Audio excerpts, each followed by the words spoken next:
Bolsonaro inelegível. Mas quando eu vejo esse plenário vazio, daquela turma que no começo dessa legislatura estavam aqui saltitantes, falavam toda hora, eu entendo o motivo. É porque é só o início. Existem muitos outros julgamentos que vão acontecer. E Bolsonaro, além de inelegível, na minha avaliação, vai ser preso. Primeiro, é importante dizer que essa decisão do TSE, o ministro Benedito Gonçalves mandou ao Tribunal de Contas da União e mandou também para o Supremo Tribunal Federal. Vai ter uma investigação criminal. Eu vi bolsonaristas comemorando, dizendo que Bolsonaro está inelegível por 8 anos. Mas o fato é que a decisão do TSE era de 2 de outubro, a data da votação no primeiro turno. E vi eles dizendo, puxa, em 2030 Bolsonaro pode ser candidato. Não vai ser, porque ele vai ser julgado pelo Tribunal de Contas da União. Uma tomada especial, tomada de contas especial. Vai ficar inelegível até 2031, 2032. Mas o problema não é só na questão do TSE, porque lá ele tem mais 15 julgamentos previstos para o próximo período. É que ele tem 5 já no Supremo Tribunal Federal. Sabe quanto é que dá de pena se ele for condenado nesses 5? Mais de 60 anos. É claro que aqui no Brasil, alguém só pode ser preso por 30 anos. Mas tem mais. Não chegou no Supremo Tribunal Federal um inquérito que vai dar muita dor de cabeça ao ex-presidente Jair Bolsonaro. É o tenente-coronel Mauro Cid, aquele ajudante de ordens, o faz-tudo do Bolsonaro, porque pegaram, presidente, depósitos financeiros organizados pela equipe do tenente-coronel Mauro Cid, nas contas dos familiares do Bolsonaro, a própria Michele Bolsonaro.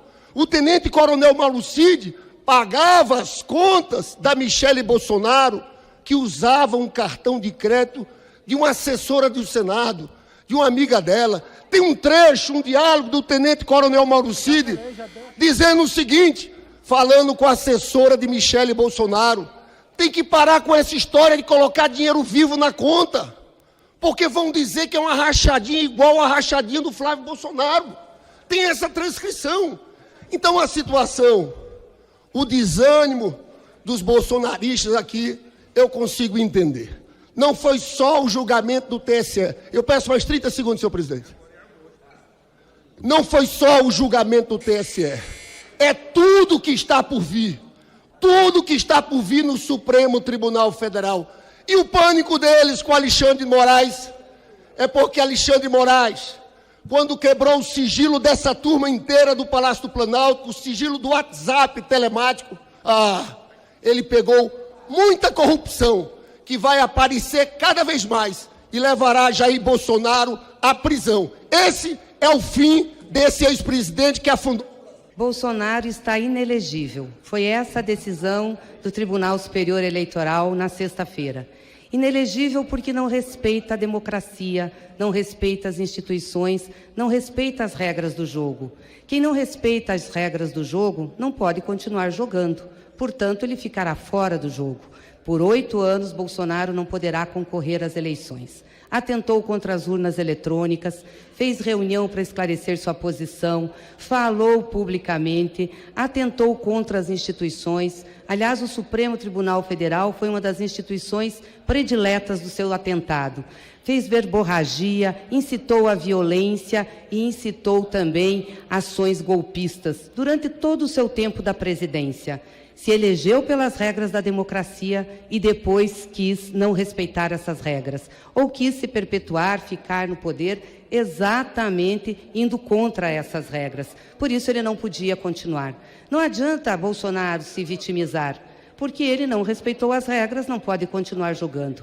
E também não adianta Bolsonaro, os bolsonaristas, falarem que Lula ou que o PT não respeita a democracia.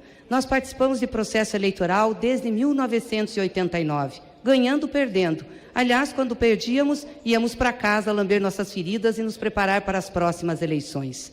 A esquerda nunca foi um risco para a democracia, nem no nosso país, nem no nosso continente. Aliás, a esquerda e a direita. Quem é risco para a democracia no nosso continente, no nosso país e no mundo é a extrema-direita. A extrema-direita que se baseia no fascismo, a extrema-direita que atenta contra as regras democráticas. Por isso, a decisão do Tribunal Superior Eleitoral foi pedagógica, foi educativa, porque quem não respeitar as regras não pode continuar no jogo. E não é só Bolsonaro, não. Tem muitos colegas desta casa aqui que não respeitam as regras do jogo também, que, aliás, estão fazendo parte dos inquéritos que tem no TSE e no Supremo Tribunal Federal.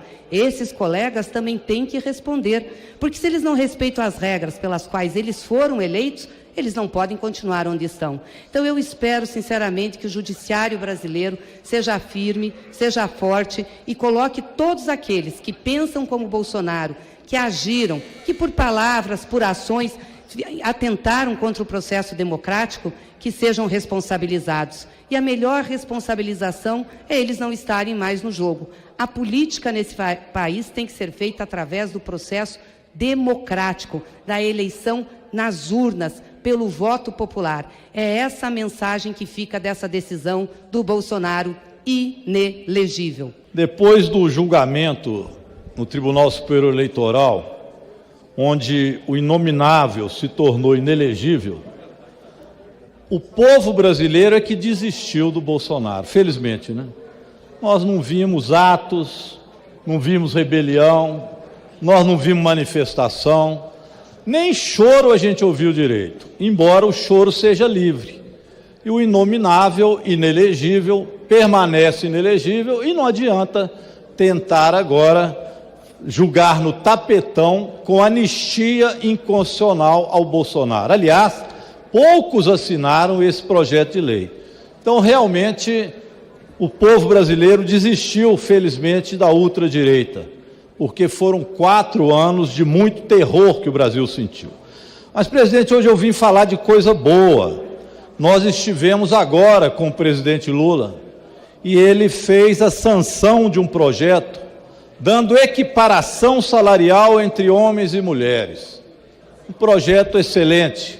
O Brasil passa a ser, com isso, um país de vanguarda, reconhecendo entre trabalhadores e trabalhadoras que trabalham com a mesma função, o salário igual. E o presidente Lula hoje fez a assinatura. Veio da Bahia, onde participou da comemoração dos 200 anos da independência, da Conjuração Baiana.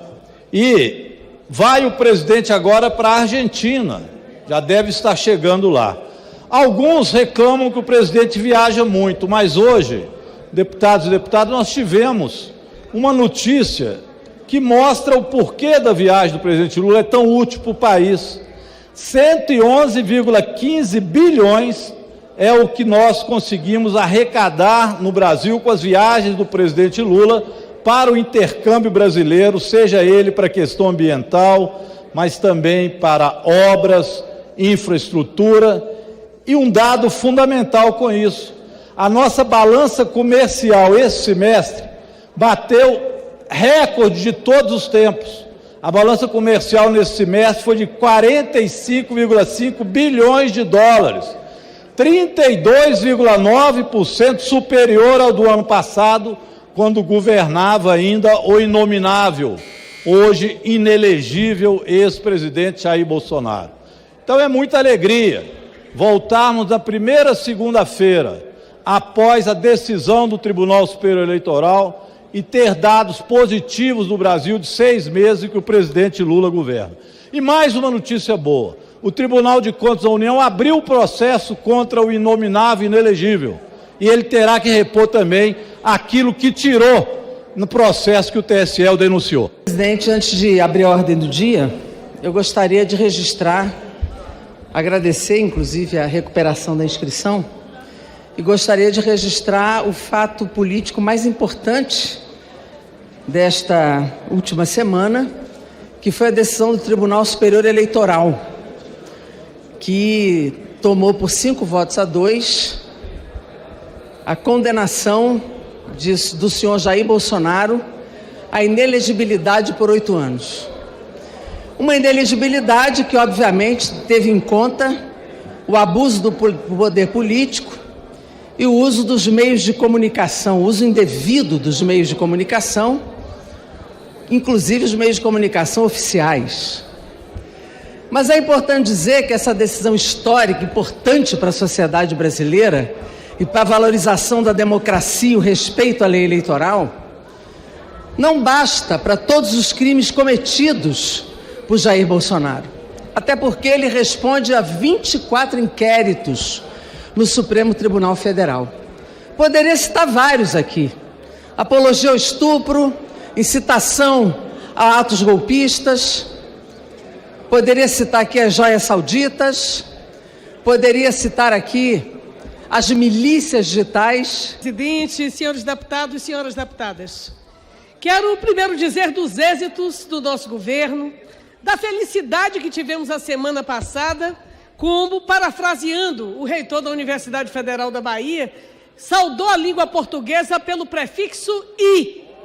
O prefixo "i" nos deu a felicidade de dizer que Bolsonaro é inelegível. E isso, de fato, é o início da resposta a tantos crimes cometidos contra a nação brasileira, crimes, lamentavelmente, que precisam ser aprofundadamente periciados. 700 mil vidas, retardo na vacina, denúncias de tentativa de negociatas com vacinas. Isso entristece o povo brasileiro e deixou sequelas irreparáveis para milhares de famílias no Brasil. Nós sabemos que, se fossem outros países do mundo, já haveriam grupos de famílias ingressando com ações por reparação judicial dos responsáveis em relação à perda dessas vidas, que somente agora estão sendo homenageadas.